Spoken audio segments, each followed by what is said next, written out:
Hello दोस्तों, आपका अपने चैनल लोहागढ़ स्टडी पॉइंट में स्वागत है। ठीक है, जैसा कि आपको पता ही होगा हमारी 11th की मैथ चल रही है। ठीक है, और मैंने आपको लास्ट क्लास में सेट्स और उसके टाइप्स बता दिए थे, उसको निर्माण करने के टाइप्स। ठीक है, सेट्स के टाइप नहीं थे, वो सेट को प्रदर्शित करने के टाइप्स थे। ठीक है, और आप अपने फ्रेंडों को ज़रूर बताएं क्लास के बारे में, और अपने फ्रेंडों को शेयर कर दिया करें वीडियो, ताकि वो भी लाभ ले लिया करें। ठीक है, आपकी समर वैकेशंस आने वाली हैं। ठीक है, और तो अभी आपको पढ़ना ही है, क्यों ना अपना जो भी समय कीमती है उसका सदुपयोग करें आप लोग। ठीक है दोस्तों, तो मैंने आपको सेट्स बताया था, सेट्स के जो भी निर्माण या फिर प्रदर्शन के जो टाइप्स थे वो मैंने आपको बताए थे। कौन कौन से थे आपको याद ही होगा, क्योंकि आप पढ़ के आए होंगे। ठीक है, कौन कौन से थे देखो, एक बार मैं आपको रिवाइज करा देता हूँ वो सारा कुछ। ठीक है, कौन से थे देखो, एक तो था हमारा रोस्टर प्रदर्शन। रोस्टर प्रदर्शन मैंने बता दिया था हमारे उसके अंदर किस प्रकार से प्रदर्शित करते हैं, उसको पृथक करने के लिए कॉमा वगैरह यूज करते हैं, उसके अवयव कभी भी रिपीट नहीं होते, आपको बखूबी याद होगा। ठीक है, बस आप एक बार रिकॉल कर लो उन चीज़ों को।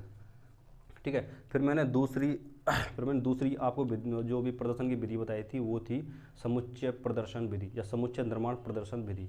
ठीक है, उसके अंतर्गत क्या है कि हमारा वहाँ पे कोई भी एक अवयव लेते हैं, अवयव लेने के अलावा हम कॉलन का प्रयोग करते हैं।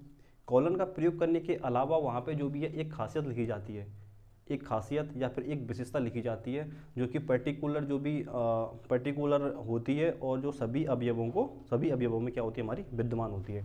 तो वो हमारी समुच्चय निर्माण विधि थी। ठीक है, तो आपको सब कुछ याद आ गया होगा कि हमारे लास्ट क्लास में मैंने क्या पढ़ा था, और हमने रोस्टर से समुच्चय निर्माण से रोस्टर, वो सारा कुछ हमने सीख ही लिया, जो कि हमारा 1.1 में दिया हुआ है। 1.1 सवाल, जो भी सवाल थे वो भी हमने सारे कर लिए थे, ख़त्म हो गए थे। ठीक है, तो अभी हम देखो 1.2 प्रश्नावली पर आगे बढ़ते हैं, और आगे बढ़ने से पहले हमारे कुछ सेट्स हैं ना, उससे कुछ टाइप दिए हुए हैं आपके, 3 या 4 टाइप्स हैं, वो आप देख लो।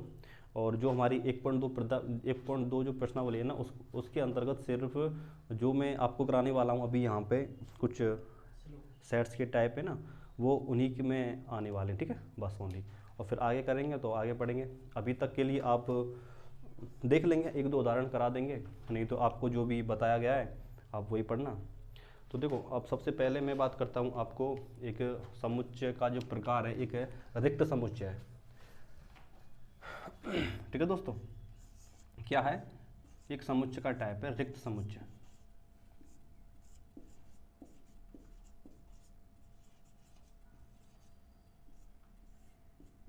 जैसा कि आपको देखो ये नाम से लग ही रहा होगा, रिक्त समुच्चय, खाली समुच्चय। रिक्त समुच्चय का मतलब खाली समुच्चय।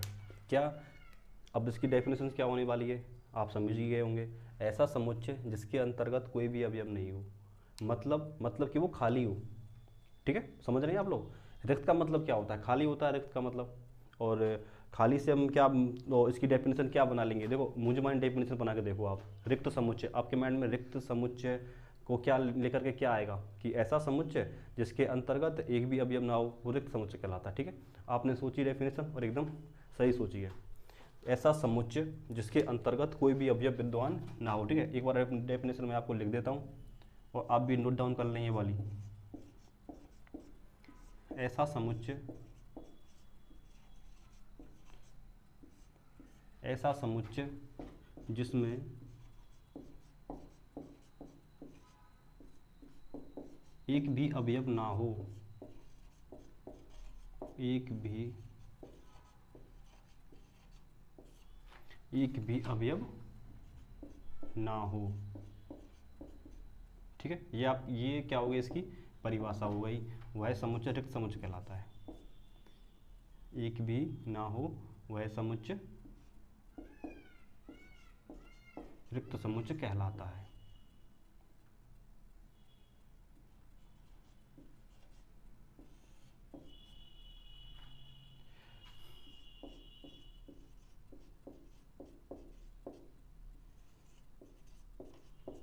ठीक, रिक्त समुच्चय, रिक्त समुच्चय की जो परिभाषा है वो आपकी समझ में आई गई होगी। रिक्त समुच्चय ऐसा समुच्चय जिसके अंतर्गत एक भी अवयव नहीं होता। अब बात करते हैं इसके उदाहरण की, उदाहरण ले लेते हैं। देखो, अब उदाहरण देखो, आप अपनी दैनिक दिनचर्या के आधार पर भी बना सकते हैं। कैसे बनाएंगे देखो, बताता हूँ आपको। अभी आपसे कोई कहे कि आपके विद्यालय में एक विद्यार्थी है जो 9 में पढ़ता है और 10 में भी पढ़ता है, ठीक है। क्या रहा, हमारा सवाल है कि एक विद्यार्थी जो 9 में भी पढ़ता है और 10 में भी पढ़ता है, तो क्या बताओगे, रिक्त समुच्चय होगा। क्यों होगा, क्योंकि ऐसा पॉसिबल ही नहीं है कि एक विद्यार्थी 2 कक्षाओं में पढ़ सके। समझ रहे हो ना आप लोग जी। तो उदाहरण ले लो, पहला उदाहरण ले लेते हैं कि कोई भी x, पहला उदाहरण देखो कौन या तो आप प्रदर्शन करने के लिए रोस्टर विधि का रोस्टर प्रदर्शन का उपयोग कर लो, या फिर आप सबसे पहले सब और जो समुच्चय निर्माण बताया था उसका प्रयोग कर लो, ठीक है। तो देखो समुच्चय निर्माण से देख लो आप, x कॉलन x एक विद्यार्थी है, x एक विद्यार्थी है जो कि 11th 12th ले लेते हैं, ठीक है, जो कि 10th और 11th ले लो, 10th और 11th में पढ़ता है। एक विद्यार्थी है जो कि हमारा यहाँ पे इस सवाल में बताया गया कि x जो है एक विद्यार्थी है जो कि 10वीं और 11वीं में पढ़ता है, ठीक है। उदाहरण से अब देखो, आपको सिर्फ सोचना है, थोड़ा सा सोचना है, यहाँ पे क्या कहा गया है। अच्छा, कोई भी, क्या आपके स्कूल में कोई ऐसा है, आपके स्कूल में एक भी विद्यार्थी जो 2 कक्षाओं में पढ़ता हो, नहीं होगा, ठीक है, कहीं पे भी नहीं होगा, आपके विद्यालय में क्या कहीं पे भी नहीं होगा। इसी प्रकार, तो अब इसी प्रकार इस उदाहरण को हम सिर्फ बेसिक अपने नॉलेज के आधार पर भी करेंगे तो वो भी क्या होगा, हमें पता चल जाएगा कि यहाँ पर रिक्त समुच्चय की बात हो रही है। बशर्ते आपको ये जो कंसेप्ट है, ये जो रिक्त समुच्चय है ना, वो आपको क्लियर होना चाहिए, क्योंकि अगर ये क्लियर नहीं होगा रिक्त समुच्चय क्या है समुच्चय, तो आपको पता ही नहीं चलेगा क्या पूछ रहा है। तो इसके लिए ज़रूरी है कि आप इसको ध्यान रखें, परिभाषा को, कि रिक्त समुच्चय है और ये किस टाइप का होता है, इसके अंतर्गत क्या क्या है, और हम इसको कैसे पहचानेंगे कि ये रिक्त समुच्चय है, ठीक है दोस्तों। ठीक है, अब देखो, अब बात करते हैं कि कोई भी दूसरा उदाहरण ले लो, एक और उदाहरण बताएं आपको, ठीक है। एक और देखो, इसको x रखो, x एक संख्या है, देखो x एक संख्या है, x एक x, या फिर देखो, या फिर x एक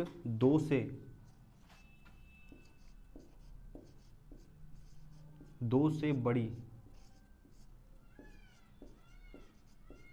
सम अभाज्य संख्या, सम अभाज्य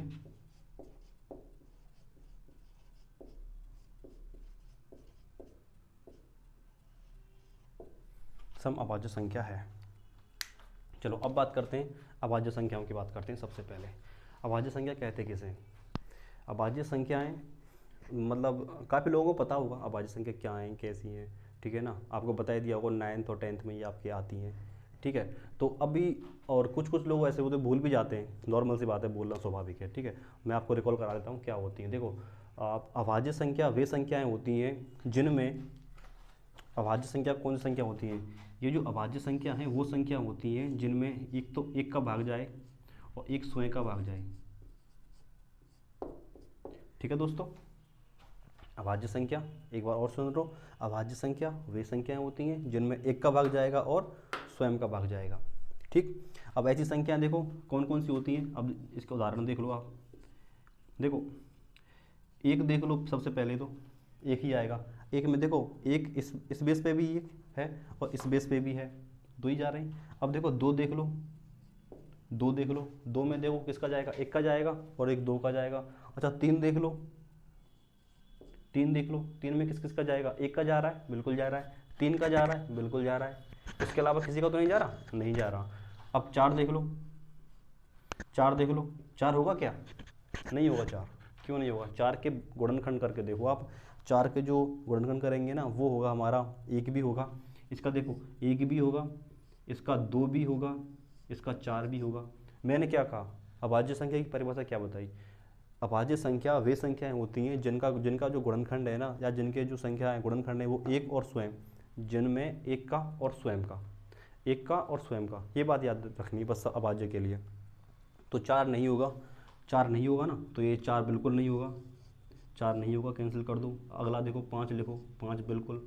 6 नहीं होगा, 7 लिखो। इसी प्रकार आप आगे जाएंगे, ठीक है। अब देखो यहाँ पे पॉइंट वाली बात क्या है, पॉइंट वाली बात ये है कि देखो यहाँ पे अब आप जितनी भी संख्या आगे बढ़ेंगे ना, अभाज्य संख्याएं जितनी भी आगे बढ़ाएंगे वो हमेशा विषम प्राप्त होंगी आपको, ठीक है। एक सिर्फ दो अंक ऐसा है जो कि अभाज्य भी है और सम भी है, ठीक। यहाँ से आपको पता चल रहा होगा। इसके आगे आप कितनी भी संख्या ले जाओ, सारी की सारी विषम अभाज्य संख्या होंगी, विषम अभाज्य संख्या है, ठीक है। और यहाँ पे क्या कहा गया, देखो मैंने क्या लिखा है आपको कि x एक 2 से बड़ी सम अभाज्य संख्या है। 2 से बड़ी तो अभाज्य संख्या कोई होती नहीं है, 2 से बड़ी सम अभाज्य संख्या तो कोई होती नहीं है। इससे क्या साबित होगा, साबित सीधी सीधी बात है, रिक्त समुच्चय होगा, ठीक है। तो ये आप देखो, इसको तो मत उतारना,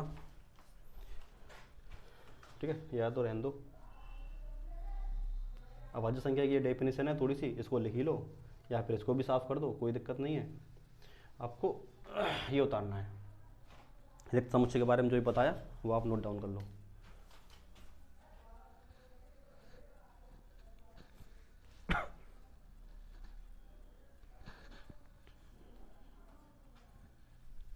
ठीक है, नोट डाउन कर लिया, ठीक है, आगे बढ़ते हैं।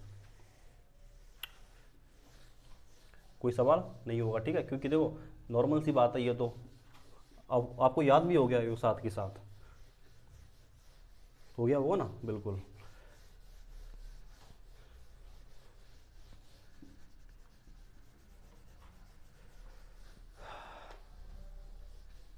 देखो फन के साथ पढ़ा करो, ठीक है, गणित को। देखो अब बात करते हैं, हमारा अगला जो टाइप आपकी बुक्स में दे रखा हुआ है वो है हमारा परिमित और अपरिमित समुच्चय, परिमित और अपरिमित समुच्चय। तो दोनों को एक साथ लिखा देते हैं, या दोनों को अलग अलग लिख लो, कोई नहीं, लेकिन एक साथ लिखेंगे तो जल्दी याद होंगे दोनों की दोनों, अलग अलग लिखेंगे तो हो सकता है थोड़ा मिक्सअप हो जाए, तो एक संग ही लिखाएंगे हम, ठीक है। लिखो, दूसरे नंबर का है, दूसरे नंबर का परिमित समुच्चय,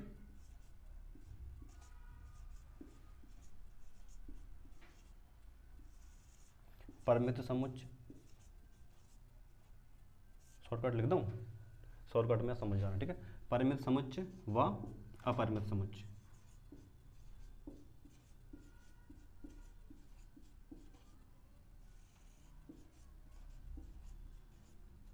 अपरिमित समुच्चय क्या होते हैं, परिमित और अपरिमित समुच्चय। देखो मौजवानी पहले तो देखो, आप नॉर्मली देख लो परिमित का मतलब क्या होता है, अपरिमित का मतलब क्या होता है, इतना सा समझ लो। और अगर आपको ये पता चल गया कि परिमित क्या है और अपरिमित क्या है, तो आप ये परिभाषा भी आपको नॉर्मल याद हो जाएगी, ठीक है। एक शब्द से देखो परिमित, परिमित से हम याद रखते हैं कि निश्चित, परिमित से आप याद रखो कि निश्चित है, ठीक है दोस्तों। परिमित से क्या याद रखना है, निश्चित याद रखना है। और अपरिमित से क्या याद रखना है, अनिश्चित, कितने भी हो सकते हैं, ठीक है। तो परिमित से देखो, अब परिमित समुच्चय की परिभाषा देखो, सिर्फ परिमित समुच्चय की परिभाषा बोलने वाला हूं मैं। एक ऐसा समुच्चय, एक ऐसा समुच्चय जिसमें अवयवों की जो संख्या होती है ना वो निश्चित होती है, बस बात खत्म, परिभाषा याद। कैसे, क्या बोला मैंने, बताया अभी कि परिमित समुच्चय होता है उसमें अवयवों की संख्या निश्चित होती है, याद हो गई होगी परिभाषा, बिल्कुल। अब बात करते हैं अपरिमित की। जब परिमित की आपको पता चल गया कि निश्चित होती है, तो जाहिर सी बात है कि अपरिमित में अनिश्चित होगी, बिल्कुल सही जा रहे हो आप। अपरिमित समुच्चय वो समुच्चय होता है जिसमें अवयवों की संख्या अनिश्चित होती है, वो हमारा कहलाता है अपरिमित समुच्चय, ठीक है दोस्तों। तो अभी डेफिनेशन लिखें, या तो हो गया होगा आपको, तो डेफिनेशन लिखना ज़रूरी है ताकि जब कभी भी आप भूल जाओ तो इसको देख के आप याद कर लिया करें, ठीक है। तो देखो परिभाषा लिखते हैं, एक ऐसा समुच्चय, एक ऐसा समुच्चय जो रिक्त हो। आप ये और छोटी सी बात आपको याद रखनी है, जो रिक्त हो और उसमें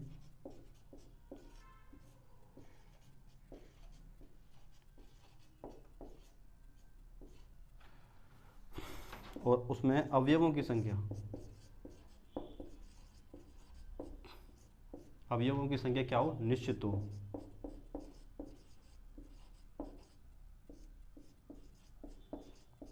वह समुच्चय, वह समुच्चय कौन सा समुच्चय कहलाएगा, परिमित समुच्चय। कौन सा हो गया, परिमित हो गया, परिमित समुच्चय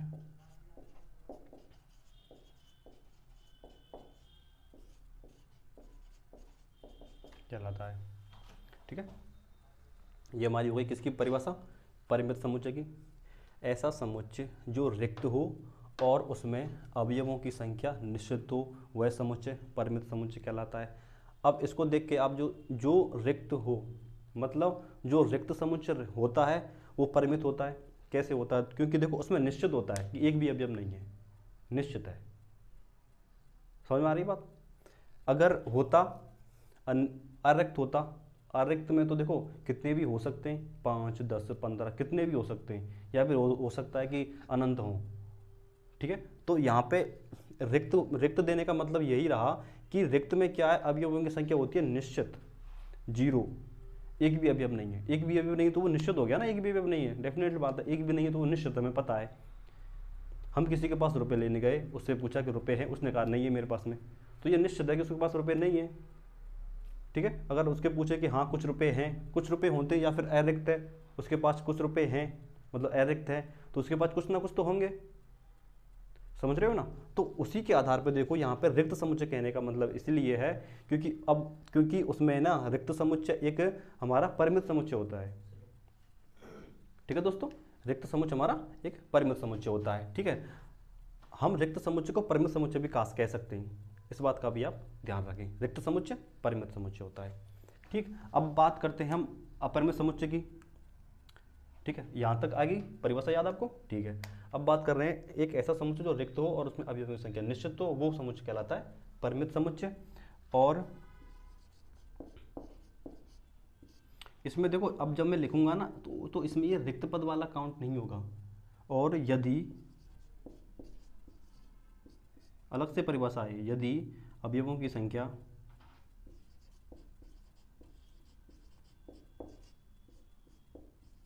और यदि अवयवों की संख्या अनिश्चित हो, क्या हो, अनिश्चित हो,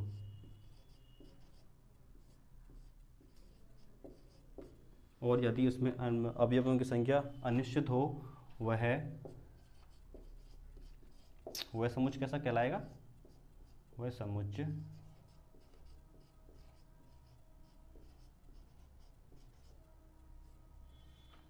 अपरिमित समुच्चय कहलाता है।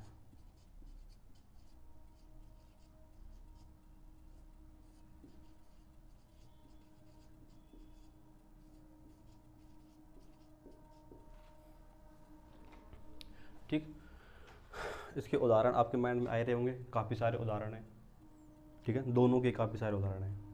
ठीक, अब ठीक है, अब देखो जैसे चलो उदाहरण इसी के साथ उदाहरण लिख ही लो आप यहीं पे भी। उदाहरण की बात करते हैं। अच्छा, उदाहरण देखो, अब मैं बात करूं आपसे कि एक साल में महीनों के नाम, एक साल में आने वाले महीनों के नाम निश्चित है, 12 आते हैं। ऐसा तो नहीं कि 13 14 अलग अलग आए, नहीं है, निश्चित है 12 होंगे। आपसे कहा जाए कि सप्ताह में कितने दिन होते हैं या सप्ताह के दिनों की संख्या क्या है, निश्चित है, बिल्कुल निश्चित हो गई। ठीक है, तो ऐसे उदाहरण जो भी निश्चित होते हैं वो हमारे कहलाएंगे कहाँ पे, परिमित में। ठीक है, अब बात करते हैं हम, जैसे अभी हमने बात की तारों की संख्या हो गई, अनिश्चित है, तो अनिश्चित कहाँ पे जाएगी, अपरिमित में जाएगी। ठीक है, अभी आपसे कहें कि एक रेखा खींचो, रेखा के अंदर रेखा में उपस्थित जो भी बिंदु हैं उनकी संख्या बताओ। भाई एक रेखा पे तो कितने भी सारे बिंदु खींचे जा सकें, कितने भी सारे बिंदु अंकित करे जा सकें, तो वो कौन सी कहलावेगी, अपरिमित समुच्चय कहलाएंगे वे। ठीक है, इस बात का आपको ध्यान रखो। ठीक। तो उदाहरण से आपसे समझ में आ गया होगा परिमित क्या होता है, अपरिमित क्या होता है। ठीक, इनके उदाहरण में अभी एक यहाँ पे लिख ही देता हूँ और देखो उदाहरण लिखो। तो पहला उदाहरण देखो, पहला उदाहरण देख लेते हैं। परिमित का देख लें पहला उदाहरण, परिमित का लिख देते हैं। ठीक है, एक्स कॉलम, एक्स एक सप्ताह का नाम है, एक सप्ताह का दिन है।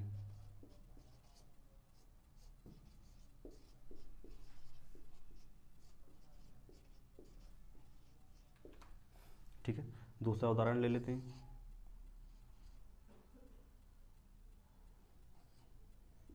एक्स कॉलन, एक्स एक महीने का नाम है।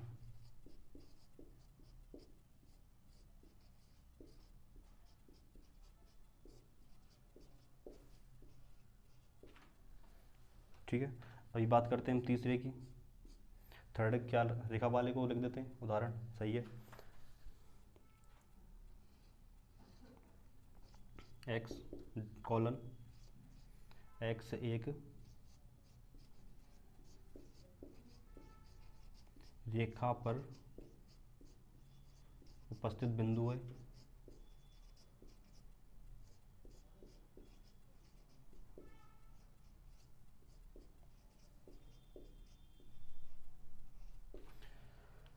देखो सवाल में तो आपको इतना ही कहेगा कि ये क्वेश्चन दे दिया कि एक्स कॉलन एक्स एक रेखा पर उपस्थित बिंदु है, तो बताओ यह किस प्रकार का समुच्चय है। हमें तो ये सिर्फ जानना है, हमें ये देख के ही पता लगाना है कि ये कौन सा अवयव होगा। ठीक है, हाँ अब देखो एक्स कॉलन एक्स एक रेखा पर उपस्थित बिंदु है। ठीक है, अब आपको क्या लग रहा है, रेखा पर उपस्थित बिंदु है, तो अभी जब रेखा हम खींचेंगे, करके देखो, जैसे रेखा एक रेखा खींच ली। ठीक है, एक रेखा खींच ली। ठीक है, इस पर कितने सारे बिंदु हो सकते हैं, यहाँ ले लो, यहाँ ले लो, यहाँ ले लो, की तरफ से कितने भी ले लो, तो इस पर क्या अनंत बिंदु हो जाएंगे, अनंत।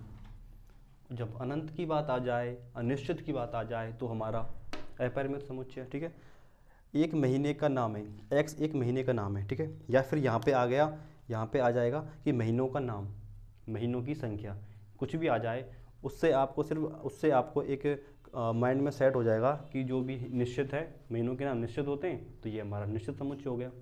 ठीक है, बोलना है क्वेश्चन आएगा अधिकतर, या फिर आपको क्वेश्चन आएगा तो वो एक अलग से क्वेश्चन दे देंगे, उसमें सॉल्व करके पूछेंगे कि ये क्या होता है, कैसे होता है, वो आप कर लेना। तो आई होप आपको याद समझ में आएगा वो बढ़िया तरह से। ठीक है, तो उतार लो है ना, या फिर आप नोट डाउन कर लो, या फिर स्क्रीनशॉट कर लो, जो भी है।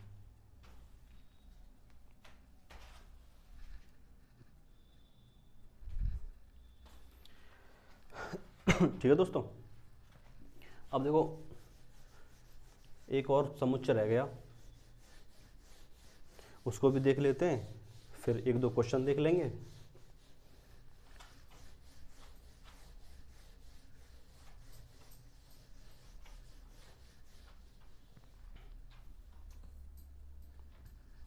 ठीक है, देखो एक और देख लेते हैं, बात करें हम समान समुच्चय। ठीक है, तीसरा समुच्चय एक दे रखा हुआ है आपकी बुक में, वो है समान समुच्चय।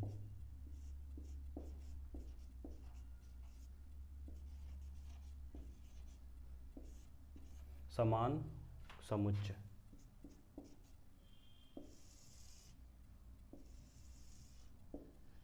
देखो जैसा कि आपको नाम से लग रहा होगा, समान समुच्चय, समान समुच्चय कहते किसे, तो जो आगे का जो शब्द है ना, उसे पकड़ लो और आपको पता चल जाएगा कि ये किसकी बात कर रहा है। अब देखो समान समुच्चय की बात कर रहा है, तो समान समुच्चय में क्या होगा, अवयवों की संख्या समान होगी, और अवयवों की संख्या समान के साथ साथ अवयव भी समान होंगे। अब यहाँ पे ये भी आपको ध्यान रखना है। ठीक है दोस्तों, समान समुच्चय के अंदर हम समान समुच्चय की परिभाषा कैसे लिखेंगे, एक ऐसा समुच्चय, या फिर इसमें दो समुच्चय आते हैं हमारे, इसमें आप इस बात का विशेष ध्यान रखें, दो समुच्चय आते हैं, दो समुच्चय। अब दो समुच्चयों में हमारे जो भी अवयव दिए होंगे वो भी समान होंगे, और जो अवयवों की संख्या होगी ना, वो भी समान होगी। ठीक है, तो समान समुच्चय आपको समझ में आ ही गया होगा, और इसी के आधार पर एक आप असमान समुच्चय भी लिख लो, वो भी आपको पता चल जाएगा। असमान समुच्चय जिसमें अवयवों की संख्या अनिश्चित हो, जो मतलब अलग अलग हो, वो हमारा कहलाएगा असमान समुच्चय। ठीक है, देखो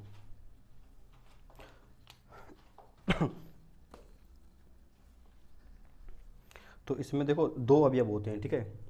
जब कोई दो अवयव ए और बी हों, ठीक है, परिभाषा लिखते हैं सरलतम रूप में, सरलतम रूप में समान समुच्चय। इससे देखो नाम से तो पता चल ही रहा होगा समान है, लेकिन समान एक थोड़ा ना समान होगा। तो यहाँ पे बात हो रही है दो समुच्चयों की, ठीक, दो समुच्चयों की बात हो रही है। जब दो समुच्चय दिए हुए, जब कोई जैसे दो समुच्चय ए और बी हैं, तो देखो परिभाषा देख लेते हैं। दो समुच्चय, दो समुच्चय ए और बी,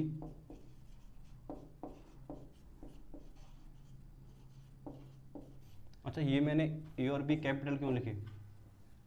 हमारी फर्स्ट क्लास को याद करो, फर्स्ट क्लास में मैंने बताया था जो भी समुच्चयों के जो भी समुच्चय को हम जिससे भी लिखेंगे या जिस भी अवयव से लिखेंगे वो हमारा क्या है, कैपिटल होगा।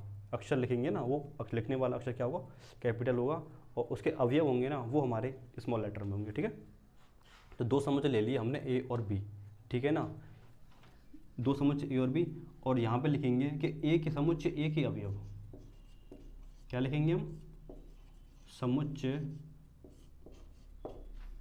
ए के अवयव,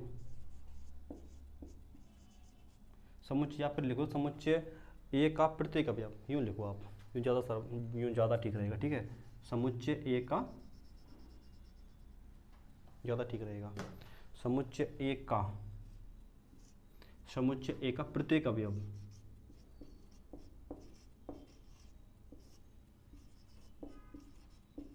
समुच्चय ए का प्रत्येक अवयव समुच्चय बी के समान है। किसके समान है? समुच्चय बी के समान है, समुच्चय बी के समान है, ठीक। क्या लिखा हमने लिखा दो समुच्चय हैं कोई, और समुच्चय जो ए है ना वो समुच्चय बी के अवयवों के समान है, ठीक है, या प्रत्येक अवयव समुच्चय बी के प्रत्येक अवयव के समान है, ठीक है। इसको चेंज करके अवयवों के समान लिख दो, बी के प्रत्येक अवयव के समान है, यूँ लिखो, बी के प्रत्येक अवयव के समान है,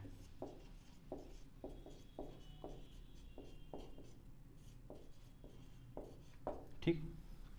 अभी हमने लिखा ए की तुलना करिए बी से, ई की तुलना की है बी से, हम ये भी लिख सकते हैं, और समुच्चय बी के अवयव और समुच्चय बी का प्रत्येक अवयव, समुच्चय बी का प्रत्येक अवयव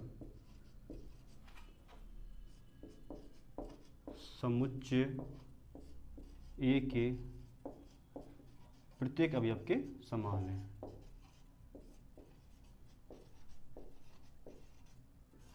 प्रत्येक अवयव के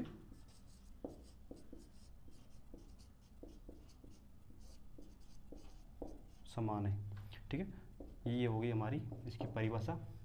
अब कह सकते हैं अर्थात, चलो यहाँ पे ये भी लिख दो आप, अर्थात समुच्चय ए बराबर है समुच्चय बी के, ठीक है। ये भी आप लिख सकते हो, ये भी आप लिख सकते हो, ठीक है। तो परिभाषा आपको लिखी ली, तो इससे समझ में आ रहा है आपको कि समान समुच्चय क्या होता है। समान समुच्चय में जो दो हमारे कोई भी दे रखे होंगे और उनके जो भी अवयव हैं वो समान होंगे, ठीक है। एक छोटा सा उदाहरण लिख लो, इससे समझ में आ जाएगा आपको। उदाहरण ले लेते हैं एक, समुच्चय ए बराबर क्या दिया हुआ है, समुच्चय ए बराबर हमारा एक दिया हुआ है, जैसे 1 2 3 4 ले लो, ठीक है। यही समुच्चय जो बी है वो दिया गया है 4 3 1 2, ठीक है। तो देखो आप तुलना करके देख ही लो खुद ही क्या है क्या नहीं है।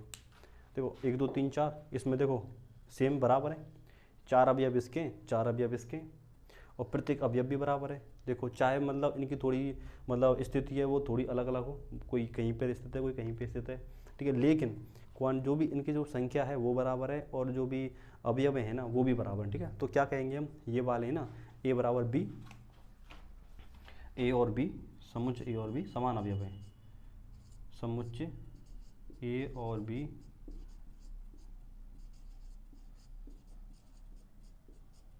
समान अवयव है, समान समुच्चय है, सॉरी, ठीक है। समान समुच्चय है। ठीक है दोस्तों, ये आप नोट डाउन कर लो। ठीक है, तो देखो हमारी जो भी बेसिक नॉलेज थी अगली प्रश्नावली को लेके 1.2 को लेके। ठीक है, अभी हम 1.2 की बात कर रहे थे यहाँ पर। ठीक है, 1.2 पढ़ने वाले हैं। ठीक है, अब 1.2 को लेके के जो भी नॉर्मल बातें थी ना, वो मैंने आज आपको बता दी। अगली क्लास में मैं आपको जो 1.2 प्रश्नावली है हमारी, उसके जो प्रत्येक क्वेश्चन है ना, उसको आपको बता दूंगा। वैसे क्वेश्चन नॉर्मल ही है, आप करके देखना, कन्फर्म है आप पे पक्का हो जाएंगे। ठीक है ना, अगर आप करोगे तो, अगर आपने क्लास ली है, मन से पढ़ा है, तो आप पे ये क्वेश्चन हो जाएंगे, ये डेफिनेटली मैं कह रहा हूँ, क्योंकि मैंने पढ़ाया है इसी हिसाब से। सरल है और प्रत्येक क्वेश्चन भी सरल है। ठीक है, अगर नहीं भी आते हैं तो एक बार मैं अगली वीडियो में वो आपको बताने वाला हूँ कि किस प्रकार करें। ठीक है ना, और काफ़ी शेयर आप कम करते हो काफ़ी लोग। ठीक है, आप से फिर भी दोबारा से रिक्वेस्ट है, आप प्लीज़ अपने फ्रेंड लोगों को बोल दिया करो, वो भी पढ़ लेंगे, आप भी पढ़ दो उसी प्रकार वो भी पढ़ लेंगे, उनको भी शेयर कर दो। ठीक है, और लाइक शेयर जरूर किया करें। और अगर हमारी लास्ट में वीडियो में या फिर मेरी इस वीडियो में अब अगर आपको कोई भी बात है जो समझ में नहीं आई, वो आप नीचे कमेंट आपको दिया हुआ है। और आपके पास में जो हमारे जो भी सोशल मीडिया है ना, फेसबुक पेज भी है हमारा, जो भी है टेलीग्राम वगैरह भी है, या नीचे कमेंट का भी ऑप्शन है। आपकी जो भी प्रॉब्लम है वो आप लिखो, मैं दोबारा कल आके बता दूंगा। कोई भी समस्या हो कभी भी लिख सकते हो आप। ठीक है दोस्तों, तो बने रहिए हमारे चैनल के साथ। ठीक है, धन्यवाद।